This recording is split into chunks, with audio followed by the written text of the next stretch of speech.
Assalamualaikum warahmatullahi wabarakatuh. Perkenalkan, nama saya Ulil Amri, NIM D0220-337, kelas Informatika B 2020. Di sini saya akan membuat video presentasi terkait materi kesehatan dan keselamatan kerja. Pengertian ketiga.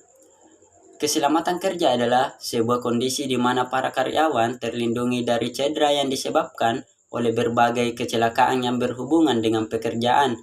Kesehatan kerja adalah sebuah kondisi di mana para karyawan terbebas dari berbagai penyakit fisik dan emosional yang disebabkan oleh pekerjaan. Secara filosofi, ketiga adalah upaya untuk menjamin keselamatan dan kesehatan tenaga kerja dan manusia pada umumnya, hasil karya dan budayanya menuju masyarakat yang sejahtera. Keselamatan dan kesehatan kerja atau K3 adalah melindungi keselamatan dan kesehatan para pekerja dalam menjalankan pekerjaannya melalui upaya-upaya pengendalian semua bentuk potensi bahaya yang ada di lingkungan tempat kerjanya. Analisis kasus kecelakaan. Kecelakaan sebagai kegagalan sistem. Kecelakaan merupakan gejala disfungsi sistem. Analisis kasus kecelakaan mencari sumber disfungsi elementer. Kecelakaan kecil dan insiden perlu dianalisis apabila mempunyai potensi untuk menimbulkan kecelakaan besar. Setiap kecelakaan mempunyai penyebab banyak. Penyebab dasar dapat menunjukkan disfungsi manajemen. Karena itu, dalam menganalisis kasus kecelakaan harus dicari penyebabnya sampai tugas dan fungsi manajemen yang kurang berjalan. Alat pelindung diri.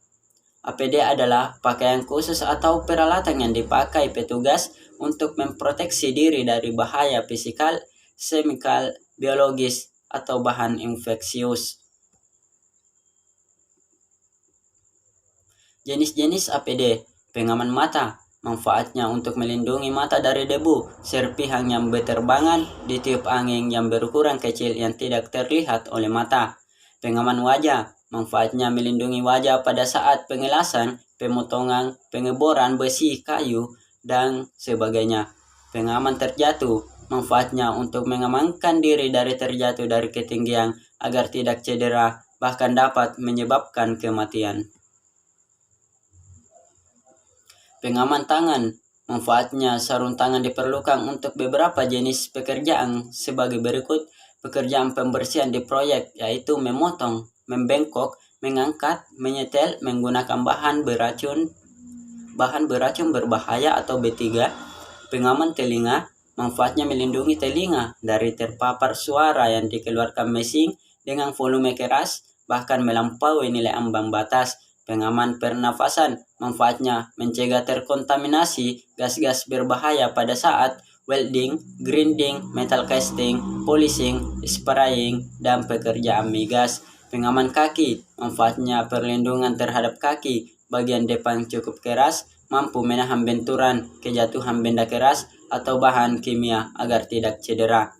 Pakaian kerja. Manfaatnya melindungi badan manusia terhadap pengaruh yang kurang sehat atau yang bisa melukai badan.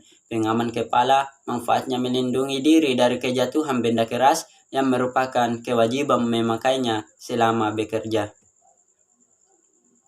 Bahan beracun dan berbahaya. Pengertian bahan beracun dan berbahaya atau B3. Menurut Bapedai, B3 adalah setiap bahan sisa limbah suatu proses kegiatan produksi baik pada skala rumah tangga, industri, pertambangan, dan sebagainya yang mengandung bahan B3 karena sifat toxicity, flammability, reactivity, dan corrosivity, serta konsentrasi atau jumlahnya, baik secara langsung maupun tidak langsung dapat merusak, mencemarkan lingkungan, atau membahayakan kesehatan manusia. Berdasarkan Undang-Undang Nomor 32 Tahun 2009 tentang perlindungan dan pengelolaan lingkungan hidup, limbah bahan berbahaya dan beracun yang selanjutnya disebut limbah B3 adalah sisa suatu usaha dan atau kegiatan yang mengandung B3.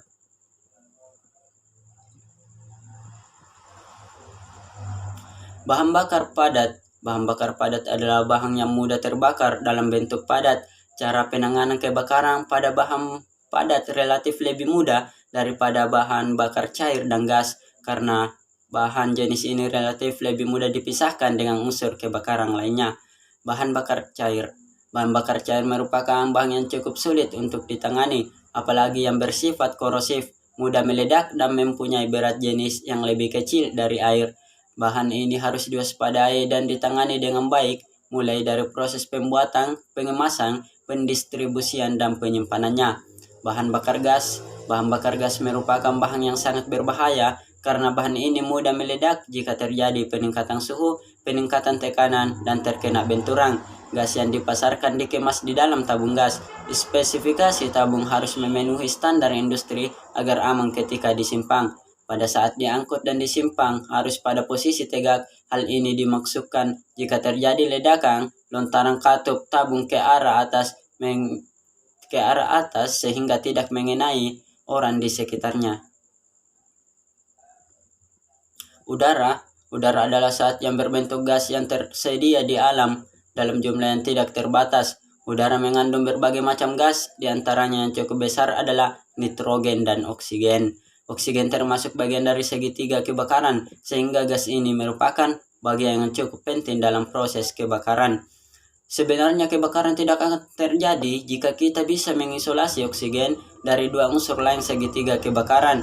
Namun karena oksigen dalam udara walaupun hanya sekitar 28%, tetapi persediaannya tidak terbatas, sulit untuk mengisolasinya. Oksigen murni yang dikemas dalam tabung juga harus diwaspadai, kendati tidak mudah terbakar, namun tekanannya sangat tinggi dan menyebabkan terjadinya kebakaran.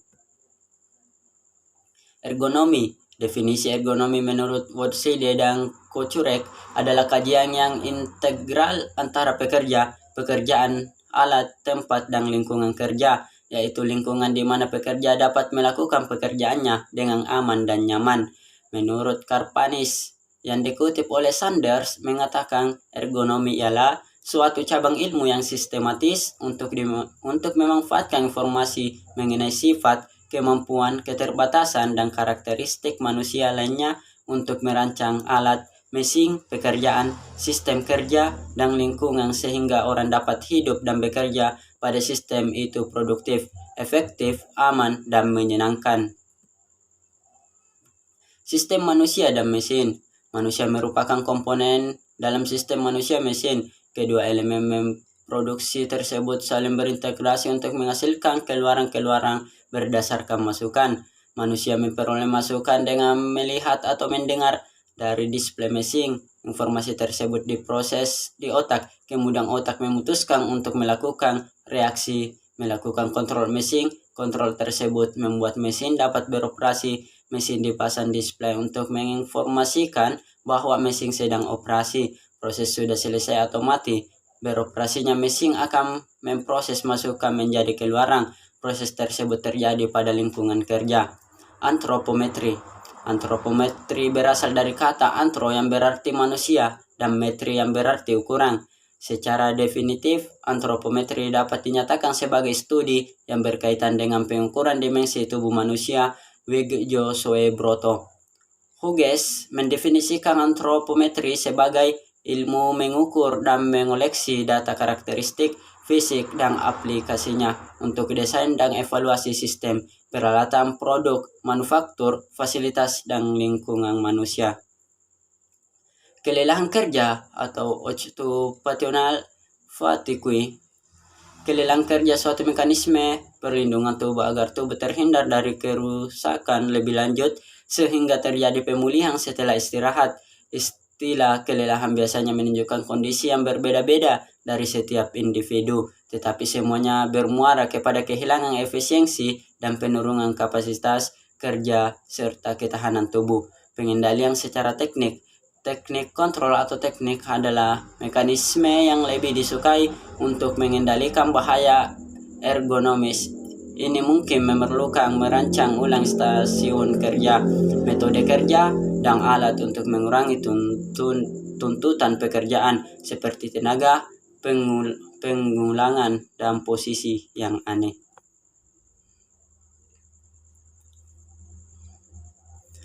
Itulah presentasi yang sempat saya bacakan. Kurang dan lebihnya mohon dimaafkan. Assalamualaikum warahmatullahi wabarakatuh.